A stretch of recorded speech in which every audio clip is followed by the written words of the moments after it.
We begin today with the national reaction to the assassination of conservative influencer Charlie Kirk.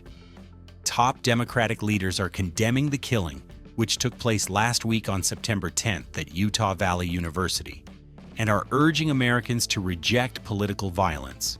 In a statement, House Minority Leader Hakeem Jeffries called political violence unacceptable and completely incompatible with American values. California Governor Gavin Newsom echoed that sentiment, calling the assassination sick and reprehensible. Newsom, who said he knew and admired Kirk for his passion and commitment to debate, stated that his senseless murder is a reminder of the importance of fostering genuine discourse without resorting to violence. These calls for calm and dialogue come as many Republican leaders are blaming the political left for the attack and are discussing potential new inquiries into the circumstances surrounding it. The investigation into Kirk's murder is ongoing, with authorities yet to release details on a suspect or motive. The event has sent shockwaves through the political landscape, intensifying an already fraught national conversation about the dangers of heated rhetoric and its potential to spill over into real-world violence. As the nation grapples with this tragedy, the focus remains on the investigation and the calls from many to honor Kirk's memory by engaging in more civil, spirited discourse. The call for a less volatile political climate comes as explosive new revelations from a former key senator highlight the deep partisan divides that have defined Washington. In his new book, Dead Center: In Defense of Common Sense, released today, former West Virginia Senator Joe Manchin reveals that he actively wanted Republicans to win the Senate majority in the 2024 elections. Manchin, who left the Democratic Party to become an independent, writes that he believed a GOP majority was the only hope for preserving the Senate as an institution.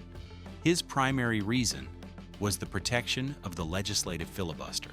Manchin accuses Senate Minority Leader Chuck Schumer and the Democrats of being solely interested in raw political power and claims they would have immediately eliminated the filibuster if they had maintained control.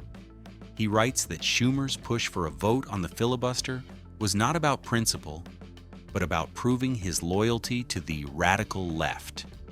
The book also details heated conflicts with former President Joe Biden. Manchin recounts a phone call about the $1.9 trillion American Rescue Plan, where an enraged Biden allegedly told him, "If you kill this bill, I will never speak to you again." Manchin says he fired back, calling the president's actions reckless. In a striking contrast, Manchin describes having a far better and more open relationship with President Donald Trump, whom he considered a fellow outsider. He notes that he spoke with President Trump more in the first 2 years of his term than he did with President Obama during his entire 8 years in office. Manchin's book paints a picture of a deeply fractured political environment, driven by partisan power plays rather than collaborative governance. While debates over legislative procedure continue to shape Washington, the Trump administration is turning its focus to direct federal action on the issue of urban crime. President Trump announced yesterday that he is deploying National Guard members and a specialized federal task force to Memphis, Tennessee to address the city's high crime rates. The announcement came during a meeting with Tennessee Governor Bill Lee at the White House. The president stated that his administration will handle crime in Memphis and other cities step by step, mirroring a recent law enforcement surge in Washington, D.C. This new operation will involve a multi-agency effort, with the Federal Bureau of Investigation, the Drug Enforcement Agency, Immigration and Customs Enforcement, and the Department of Homeland Security, all working in conjunction with local Memphis authorities. The goal is to provide a significant boost to local efforts to counter violent crime. The move represents a direct federal intervention into a local law enforcement issue, a strategy the administration has signaled it is willing to use in other cities it deems to be struggling with public safety crises. The president's use of executive authority is also at the center of another legal battle, this one involving the independence of the nation's central bank. A federal appeals court ruled yesterday that President Trump cannot, for now, fire Federal Reserve Governor Lisa Cook. The order from the U.S. Court of Appeals for the D.C. Circuit upholds a lower court's preliminary injunction that blocked the president from removing her. This ruling is significant as it allows Governor Cook to participate in a critical two-day meeting of the central bank's rate-setting committee, which begins today. The meeting will determine the direction of federal interest rates, a decision with major implications for the U.S. economy. In its opinion, the court panel found that the administration had failed to provide Cook even minimal process before attempting to remove her. Circuit Judge Bradley Garcia wrote that Cook was not given notice of the allegations against her or a meaningful opportunity to respond, which are fundamental components of due process. The ruling temporarily settles the matter pending the outcome of the full lawsuit between Governor Cook and the government, but it highlights the ongoing friction between the Trump administration and the Federal Reserve, an institution that has historically operated with a high degree of independence from political pressure. And in another move aimed at reshaping federal oversight, President Trump is proposing a significant change to how publicly traded companies report their financial health.